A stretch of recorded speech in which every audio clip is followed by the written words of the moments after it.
एक नगर में प्रतिष्ठित व्यापारी रहते थे जिन्हें बहुत समय बाद एक पुत्र की प्राप्ति हुई थी। उसका नाम चंद्रकांत रखा गया। चंद्रकांत घर में सभी का दुलारा था।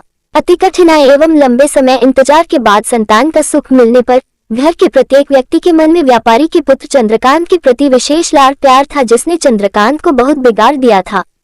घर में किसी भी बात का अभाव नहीं था। चंद्रकांत की मांग से पहले ही उसकी सभी इच्छाएं पूरी कर दी जाती थी। शायद इसी के कारण चंद्रकांत को ना सुनने की आदत नहीं थी और ना ही मेहनत के महत्व का आभास था।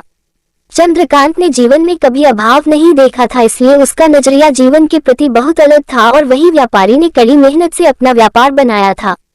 ढलती उम्र के साथ व्यापारी को अपने कारोबार के प्रति चिंता होने लगी थी। व्यापारी को चंद्रकांत के व्यवहार से प्रत्यक्ष था कि उसके पुत्र को मेहनत के फल का महत्व नहीं पता। उसे आभास हो चुका था कि उसके लाड प्यार ने चंद्रकांत को जीवन की वास्तविकता और जीवन में मेहनत के महत्व से बहुत दूर कर दिया है। गहन चिंतन के बाद व्यापारी ने निश्चय किया कि वो चंद्रकांत को मेहनत के फल का महत्व स्वयं सिखाएगा, चाहे उसके लिए उसे कठोर ही क्यों न बनना पड़े। व्यापारी ने चंद्रकांत को अपने पास बुलाया और बहुत ही तीखे स्वर में उससे बात की। उसने कहा कि तुम्हारा मेरे परिवार में कोई अस्तित्व नहीं है, तुमने मेरे कारोबार में कोई योगदान नहीं दिया और इसलिए मैं चाहता हूं कि तुम अपनी मेहनत से धन कमाओ, तभी तुम्हें तुम्हारे धन के मुताबिक 2 वक्त का खाना दिया जाएगा। ये सुनकर चंद्रकांत को ज्यादा कोई फर्क नहीं पड़ा। उसने उसे क्षण भर का गुस्सा समझ लिया, लेकिन व्यापारी ने भी ठान रखी थी।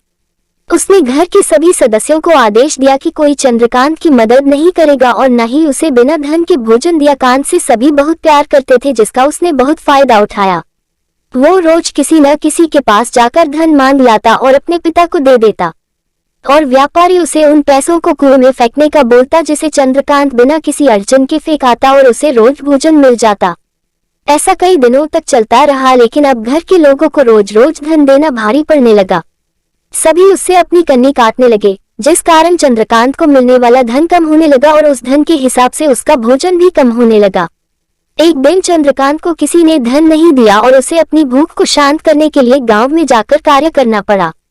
उस दिन वो बहुत देर से थका हारा व्यापारी के पास पहुंचा और धन देकर भोजन मांगा।